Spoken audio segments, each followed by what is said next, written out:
ഞാൻ സാവിത്രി ടീച്ചർ, വൈദ്യര് സ്കൂളിലെ ടീച്ചറായിരുന്നു. പിന്നെ HM ആയി റിട്ടയർ ചെയ്തു. ഇതെന്റെ മകൻ വിനോജ്. നിങ്ങൾക്ക് പരിചയം ഉണ്ടാവും എന്ന് വിചാരിക്കുന്നു. ഇപ്പോൾ അവന് തീരെ സുഖമില്ലാണ്ടിരിക്കുക. അവന്റെ കിഡ്നി മാറ്റി വെക്കേണ്ട അവസ്ഥയിലായിരിക്കുകയാണ്.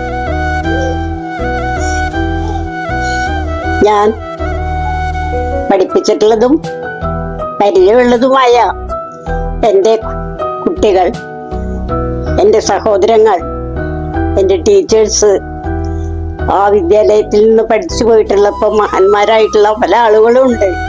അവരെല്ലാവരോടും ഞാൻ താണ് പറയുകയാണ്. എങ്ങനെയെങ്കിലും എൻ്റെ മോൻ്റെ ജീവൻ രക്ഷിക്കാൻ വേണ്ടി, അവൻ്റെ കിഡ്നിയുടെ അസുഖം പരിഹരിക്കാൻ വേണ്ടി നിങ്ങൾ മനസ്സറിഞ്ഞ് സഹായിക്കണം. നമസ്കാരം, ഞാൻ സാജൻ കേച്ചേരിയാണ്. ഞാൻ ആദ്യമേ പറയട്ടെ, ഈ ടീച്ചറുടെ, അതായത് ബിനോജിന്റെ അമ്മയാണ്, ഈ ടീച്ചറുടെ കണ്ണീര് ആരും കാണാതെ പോകരുത്. കാരണം ഈ ബിനോജിന് എത്രയും പെട്ടെന്ന് കിഡ്നി മാറ്റി വെക്കണം. ഈ നാട്ടില്, അതായത് ജനകീയ കമ്മിറ്റി രൂപീകരിച്ചിട്ടുണ്ട്, കൗൺസിലർ, ചെയർമാനെ കൂടിയിട്ടുള്ള ഒരു കമ്മിറ്റി രൂപീകരിച്ചിട്ടുണ്ട്, അവരുടെ പേരിൽ ജോയിന്റ് അക്കൗണ്ട് എടുത്തിട്ടുണ്ട്, കാര്യങ്ങളൊക്കെ ഉണ്ട്. നമുക്ക് എത്രയും പെട്ടെന്ന് ബിനോജിന് കിഡ്നി മാറ്റി വെക്കണം. ഇത് തൃശ്ശൂർ ജില്ലയിലെ ഗുരുവായൂർ മുനിസിപ്പാലിറ്റിയിൽ 13-ാം വാർഡിലാണ് ബിനോജ് താമസിക്കുന്നത്. വാടകയ്ക്കാണ് താമസിക്കുന്നത്. 3 പെൺകുട്ടികളാണ്. +2 പഠിക്കുന്ന മോളും 9ൽ പഠിക്കുന്ന മോളും 6ൽ പഠിക്കുന്ന 3 പെൺകുട്ടികളാണ്.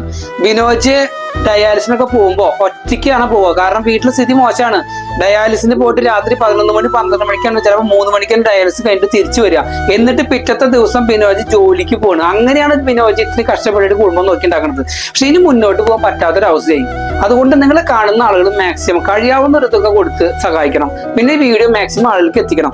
ഈ ടീച്ചർ എത്രയോ ആളുകളെ പഠിപ്പിച്ചേക്കണു. ഞാൻ അറിഞ്ഞിടത്തോളം, ഞാൻ അന്വേഷിച്ചിടത്തോളം ഈ ടീച്ചർ പഠിപ്പിച്ച ആളുകൾ, ഒരുപാട് ആളുകൾ ഇന്ന് നല്ല നിലയിലാണ് ജീവിക്കുന്നത്. അവരൊക്കെ കാണുകയാണെങ്കിൽ ഈ ടീച്ചറെ മോനെ രക്ഷപ്പെടുത്താൻ നിങ്ങൾ എല്ലാവരും സഹായിക്കണം എന്ന് വിനീതമായിട്ട് ഞാൻ പ്രവർത്തിക്കണം.